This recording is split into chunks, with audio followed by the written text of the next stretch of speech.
கர்த்தருக்கு பிரியமானவர்களே, ஒவ்வொரு நாளும் நம் கர்த்தர் எப்படி வழிநடத்தி கொண்டு இருக்கிறார் என்று நாம் தொடர்ந்து பார்த்து கொண்டு வருகிறோம். நீங்கள் இதை ஒவ்வொரு நாளும் கேட்டு அதில் பலன் பெற்று வருகிறீர்கள் என்று நான் முழு மனதோடு விசுவாசிக்கிறேன். தேவனும் அந்த வார்த்தை கொடுத்த அந்த தேவாதி தேவனுக்கு கொடான கோடி நன்றி. அந்த வார்த்தை மூலமாக உங்களுடைய வீட்டிலே இந்த அற்புத தேவன் உங்களை அற்புதமாக வழிநடத்தவர் உங்களோடு கூட இருக்கிறார். உங்களுக்கு ஒரு குறை வைக்க மாட்டார். ஒவ்வொரு நாளும் அவருடைய வார்த்தையை நாம் தியானிக்கும் பொழுது அவர் எப்படி வழிநடத்துகிறார் என்று நீங்கள் அறிந்து கொள்வீர்கள். இது மிக மிக முக்கியமான ஒரு அற்புதமான ஒரு தலைப்பு. வாழ்க்கையில் இதை ரிசீவ் பண்ணிக்கொள்ளுங்கள். தேவன் என்று அவர் கொடுக்குற வார்த்தை பாருங்கள். சோர்ந்து போகிறவனுக்கு அவர் பலன் கொடுக்கிறார். ஒரு ஸ்ட்ரென்த்து. சோர்ந்து போகிறான் அவன், ஏதாட்டு ஒரு சூழ்நிலையில் சோர்ந்து போயிடுறான். சோர்ந்து போனோன்னு என்ன நடக்கல அவனுக்குன்னா, சில சமயங்களில் தற்கொலைக்கே போயிடுறான். அந்த மாதிரி இது என்ன வாழ்க்கை, இந்த இது இருக்குது அப்படின்னு சொல்லி கொடுக்கப்பட்ட அந்த சரீரத்தினுடைய வேலையை அவன் செய்யாமையே மாண்டு போயிருந்தான் பாருங்கள். அந்த அளவுக்கு அவன் போயிருந்தான்.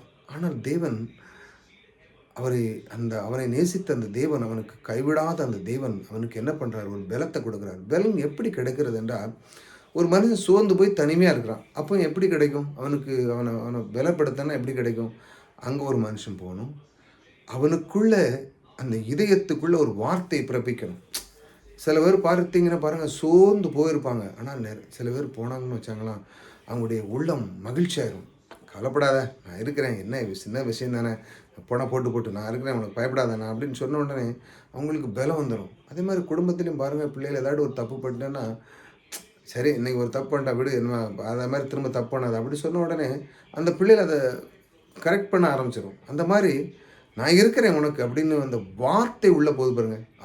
என் டேடி சொல்லியிருக்காங்க, இனிமேல் அந்த தப்பு பண்ணக்கூடாதுன்னு சொல்லி, அகையெல்லாம் இன்னும் செய்ய மாட்டேன் அப்படின்னு சொல்லி அன்பாக தேவன் இந்த வார்த்தைகளை அவனுக்குள்ளே அனுப்புகிறார். அனுப்பும் பொழுது அவனுக்கு ஏதோ விதமான தவறான எண்ணங்கள் வரும் பொழுது அதிலிருந்து அவன் விடுதலை ஆகிறான். ஆனால் சில பிள்ளைகளை தேவைப்பன் ரொம்ப அடிப்பாங்க. ஏதோ தப்பு நடந்துருமான்னு சொல்லி மறைச்சி வாங்கி ஏதாட்டு அப்படி இப்படி செஞ்சு தகப்பன் தாயிட்டு மறைத்துருவாங்க. இப்படியே மறைச்சி பழகி பெரிய விதமான தவறுகளெல்லாம் செய்ய ஆரம்பிச்சிருவாங்க. சிறு தவறு செய்யும் பொழுது இப்படி செய்யாத, அடுத்த தடவை இப்படி செய்யாதன்னு ஒரு தடவைக்கு 2 தடவை நீங்கள் அதை அன்பாக சொல்ல ஆரம்பிச்சிட்டிங்கன்னா, அந்த வார்த்தையே அவனை பணிய வைக்கிவிடும். எப்படி என்றால், ஏன் இந்த செய்தாய், உனக்கு நான் ஒரு தடவை சொன்னோம்ல, உனக்கு புரியலையா அப்படின்னு நீங்கள் ஒரு தடவை கொஞ்சம் அழுத்தி அப்படி வார்த்தைகளை சொல்லும் பொழுது அவனுடைய உள்ளத்திலே, அப்பா சொல்ல தான் செய்கிறார், திரும்பியும் சொன்னார், நம்ம ஏன் செய்யலைன்னு அந்த உள்ளம் அவனுக்குள்ளே அது வேலை செய்ய ஆரம்பிக்கும். இப்படி தான் தேவன் கொடுத்து அவனை பலப்படுத்துகிறார். பாருங்களேன் எப்படி அழகாக அவனை வழி நடத்துகிறார் பாருங்கள். இந்த மாதிரி வார்த்தைகளை கொண்டு தேவன் உள்ளத்திலே பிறப்பிக்கிறார்.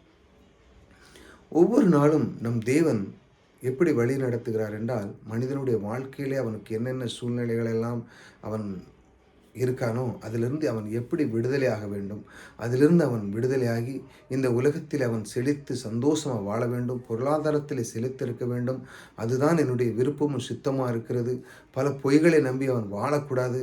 என் குழந்தை அவன் என்னுடைய வார்த்தை, சத்திய வார்த்தை எடுத்து அவன் வாழ வேண்டும், ஒரு நாளும் அவன் குறை இருக்கக்கூடாதுன்னு சொல்லி தான் தேவன் விரும்புகிறார் நம் எல்லோரையும். அப்படிப்பட்ட அந்த தேவன் நமக்கு ஒரு நாளும் கைவிட மாட்டார். அவர் இப்படித்தான் நம்மளை வழிநடத்துகிறார். ஒவ்வொரு நாளும் ஒவ்வொரு வார்த்தைகளை, சில வார்த்தைகளை கொண்டு வந்து நம்முடைய உள்ளத்தை நிரப்புகிறார். உள்ளம் நிறைந்தது மட்டுமல்ல, நமக்கு ஸ்ட்ரென்த் கொடுக்கிறார், பவர் கொடுக்கிறார். இதையெல்லாம் கொடுத்தல் மட்டும் நமக்குள்ளே இருந்து மிக அற்புதமாக சில வார்த்தைகளை கொண்டு நம்மை பலப்படுத்துகிறார். இந்த தேவன் அப்படி தேவன் நம்ம கூட இருந்து இப்படித்தான் அவர் வழி நடத்துகிறார். ஆக நீங்கள் எதற்கும் சோர்ந்து போவாங்கள். கர்த்தர் இப்படிப்பட்ட வார்த்தைகளை நமக்கு தரும்போது அதை ரிசீவ் பண்ணிக்கொள்ளுங்கள். கர்த்தர் உங்களை ஒரு நாளும் குறைவில்லாமல் அற்புதமாக உங்களை வழிநடத்துவார். நம்மளை எப்பொழுதும் வழிநடத்துகிற தேவன் நம்மோடு கூட இருக்கிறார். கர்த்தர் உங்களை ஆசீர்வதிப்பார்.